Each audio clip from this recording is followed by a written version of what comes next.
Link to original post www.reddit.com web link. First of all, I just want to thank everyone for the overwhelming support and replies on my first post.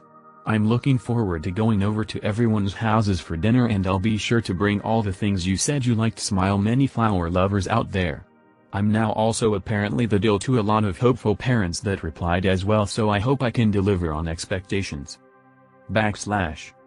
After my last update, I told my BF I was sick and tired of him dancing around the issue with his parents, and I was going to go over to their house whether he liked it or not. At this point I think he realized that whatever he was doing had backfired, so he sat down all angry and told me he'd explain. I sat and he told me that he'd done something very spur of the moment and that he'd texted me from his dad's phone, then blocked the number but begged me to listen. That he just needed to get his parents off me for a while and to not leave. Apparently his parents had started hinting at him about marriage since my BF and I talked a lot about it. I fully expected to marry him, as I said in another comment, and was honestly expecting a proposal in late spring since that's when we met. 4 years dating didn't bother me, but I was getting excited to settle down. However, my BF apparently realized that he absolutely didn't want to commit to anything and wanted to experiment and have fun since I wasn't being fun anymore. Honestly, that just made me cry since we were each other's firsts for everything and usually very good at communicating our needs.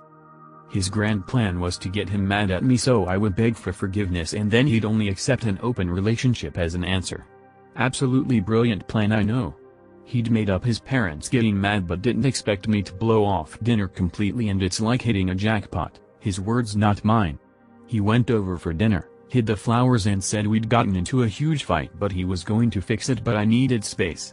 After he confessed all this, he said he was very sorry but really didn't want to miss out on new experiences when he was still young, and would I consider an open relationship but pretend ours was strained with his parents so they wouldn't get suspicious. And I laughed. I laughed his ass right out the door and told him absolutely not, and to leave me alone while I packed because I wanted to have some new experiences too.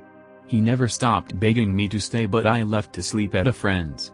After calming down for a few days, I cemented the breakup and finally, actually went over to his parents. My ex-BF's dad never even noticed the phone missing but still apologized, and his mom was a mess. I did and still love them and will eat dinner there without him as often as I can. I won't lie that I'm sad about 4 years down the drain, but that's life. And if that was my ex's best possible plan, then I dodged the bullet by a mile.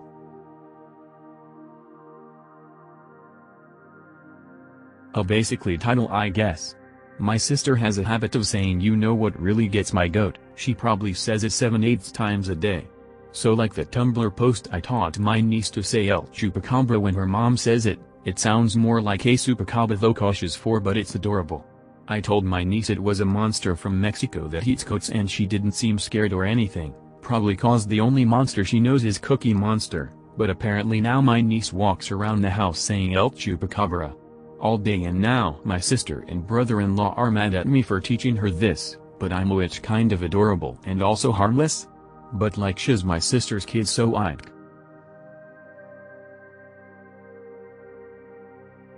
22 grew up in a family where men prank and tease each others. Ever since my fiancé, Tim 23, and I got engaged, my cousin, brother, dad and uncle joked about running some tests to see what type of man Tim is. They've done stuff like forcing him to play chess 4 times in a row, secretly slashed his tires to see if he'd fix it himself like a man or get help like those lazy guys. They'd asked him questions like what joke he'd like to tell his future mill, his opinions on abortion, Jesus, gender equality, etc. They also tested his fishing and hunting skills, overwhelmed him with hypothetical scenarios to test his decision-making abilities, mental strength. They kept calling him slow and soft, but he has medical condition, asthma, but they think he's making excuses. I demanded they stop, but Dad said this is just typical stuff men challenge each others with, and said that I was ruining the fun.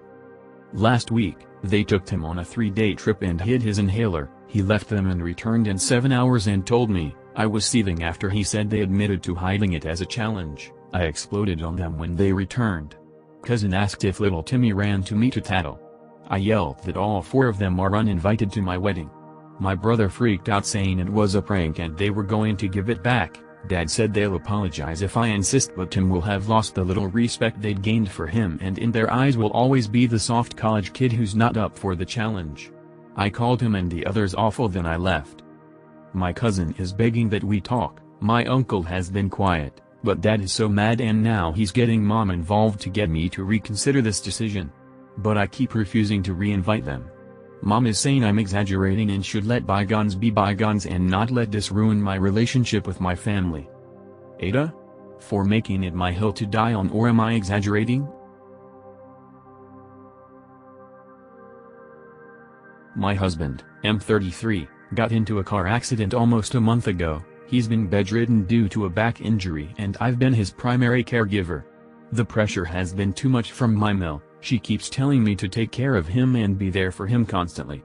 She begged me to take time of work and I did, asked me to send her hourly updates about his condition, first 2 weeks, but when I don't she'd get mad and cause an issue.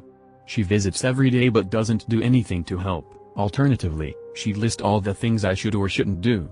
The family keeps telling me she's just worried sick for her son, so I try to stay calm. Days ago, she called to berate me about not replacing the sheets quickly. I had no idea how she found out since my husband didn't call her. My sister-in-law called me to tell me that her mom installed a camera in the bedroom to see if I was taking proper care of her son. I was stunned. After searching the room I found the camera. I called my mill and had a huge fight with her. She admitted it and said she was just feeling concerned and wanted to make sure her son was being cared for. Despite him calling her every day, I yelled at her, telling her that she's no longer allowed into my home after this. She lost it and went on a rant about how I'm stopping her from seeing her son and that not seeing him will literally make her sick herself. The family called me later to get me to back out of this decision, but I told them she breached my privacy and took advantage of the situation. They said I'm taking it too personally and that I can't blame a concerned mother for wanting to make sure her son's fine, especially since she listed things she thought I was doing wrong. I ended the conversation, but my husband is upset, telling me I'm being vindictive and that if his mom can't come then he'll move there with her. We argued, then I went outside and he's been silent ever since. Ada. Context: my husband, M34, and I, F26, got married 9 months ago. We live in a different town from his parents, and his mom visited us unexpectedly on Friday. Now to give some context about my mill, she is okay-ish but has no respect for her son's privacy and by extension, mine. When it was time to go to bed, Mill requested that we let her sleep in the bedroom, on the master bed. Not just that, but lock the door as well, because she explained she can't feel comfortable enough to sleep without locking the door. I found this bizarre, but I politely declined and suggested other options like the guest room, couch and air mattress, but no, she turned around and presented these options to me. My husband agreed, but I said no. This initiated an argument between her and I. During the argument I pointed out how I didn't want to be caught out of my room and away from my stuff, but she lashed out at my husband saying, "Don't you just stand there? Say something." My husband told me to let her, it's just one night, but I told her those were all the options I had for her and if she didn't like them then I could book her in a hotel. She took it as in I was kicking her out and started crying, which made my husband upset. She left at 12 a.m. and my husband blew up saying I disrespected his mom, who was a guest at our house, and treated her poorly. He then reminded me it's our bedroom, not just mine, and I acted horribly to her, causing her to go stay at a hotel in the middle of the night. He went to book a room in the same hotel as her and turned his phone off. The next day she went home and told the family, who berated me, calling my behavior towards Mill abhorrent and loathsome. Now my husband is complaining about how I keep trying to ruin his relationship with his family and push them away. But I want to know if I was really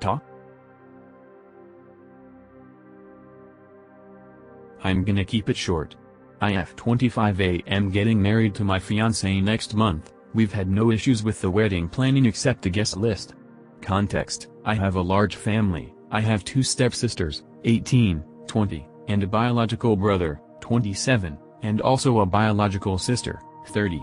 My fiancé argued that the guest list should be cut short and suggested I only invite my immediate family. I asked him to elaborate and he suggested excluding my stepsisters.